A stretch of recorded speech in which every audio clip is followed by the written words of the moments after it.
ملګرو څنګه چې تاسو ته معلومه ده چې د جمعیت العلماء اسلامي د مولانا فضل الرحمن صاحب او د اسد قیصر او عمر ایوب دغه ملاقات شوی دی. خو د دې د حقیقت نه څه خبرې چې د ملاقات کې څه خبرې شوې دي، مولانا صاحب ورته څه ویلي دي او د پی ټی ای والا د څه د پاره راغلی او د مولانا صاحب د پاره باغې ملاقات کې کوم د کمی فیصلې وشولې. مولانا صاحب ته څه ویل، اسد قیصر څه ویل، اتفاق بکیږي، اتحاد بکیږي، ملګرتیا بکیږي او کنه بکیږي.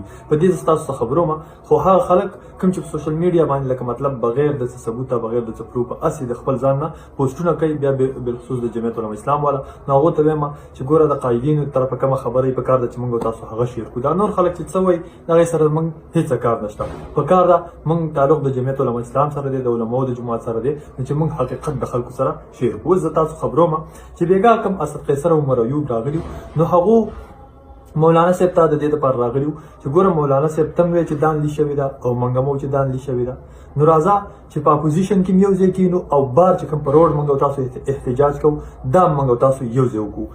دویمه خبره ته دا کړې ده چې مولانا صاحب ته وی چې دان لې شوی دا او زمونږ مو چې دان دي شوی نه بیا ته داسې چل وکړه چې زمونږ ستاسو موقف یو دی. تاسو موږ له چې کوم دی د عمر ایوب دپاره چې کوم دی د وزارت وزیر اعظم چې کوم دی ووټ راکړي، صحیح ده، دا د هغه د سیډه خبرې شولې. اوس په دې کې یو پوینټ دی، اکثر د پی ټی آی وال دا خبرې کوي د مولانا صاحب چې کوم دی د ووټ دپاره د کرسۍ دپاره چې کوم دی ووټ غواړي، د وزیر اعظم توب دپاره او په وزارت دپاره چې کوم دی ووټونه غواړي که نه، او چې کوم دی دا چل دی هغه قسم خبرې کوي. خو بیګا هم هغه د پی ټی آی والا څوک چې ګوره د کعبې امامت دپاره ووټ غواړي هغه راغلي و دغه مولانا صاحب په در کې ناست ویل موږ چې کوم دی د وزارت دپاره چې کوم دی ته ووټ راکړه.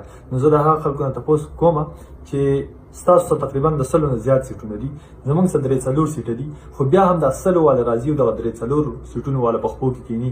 دا لکه د الله تر طرفه یو غیبی امداد د مولانا صاحب 13 ورځې کې ویل ما سره الله تر طرفه غیبی امداد کیږي، نو هغه ته دغه ځای خودلو.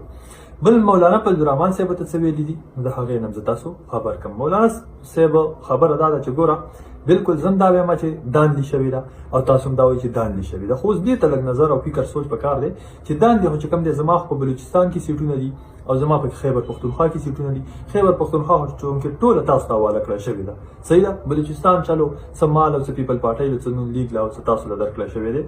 دان دي چې زما غټ اعتراض دی ما په خیبر پختونخوا باندې دی او په خیبر پختونخوا ټول تاسو ګټلې ده، یعنی غټ خلک پیل شوی دي، غټ عہدیداران پیل شوی دي، تکړه خلک پیل شوی دي. هغه خلکو ته چې کوم دی کې پی کې یو ځل بیا حواله شوی ده چې مخکې لوټ کړی ده د اسټابلیشمنت سره او دا ځل بیا د اسټابلیشمنت په خوا چې کوم دی لوټ کړي. نو ما اعتراض چې کوم دی کې پی کې کې دی د پنجاب سره زما څه کار دی، پنجاب کې زما نه کینډیډیټ ته نو مال څوک ووټ راکړي او په سند کې زما اعتراض دی. نو دا دوه ځایونه دي کوم دا کې ورو راسته اتفاق کې پی کې ورو بالکل موږ د ستیاري او کو په کې پی کې ته دا وی چې کې پی کې دان نه ده شوی نال تما غټلې ده او په نورمال کې دان دي شوی ده. بیا خپل شړه موږ خپل شړو، خپل احتجاجونه کوه موږ خپل کو ګورو چې څوک یې ګټي. نو مولانا صاحب ته ماشاءالله ډیره ښه خبره کړې ده او ډیر زبردست خبره کړې ده.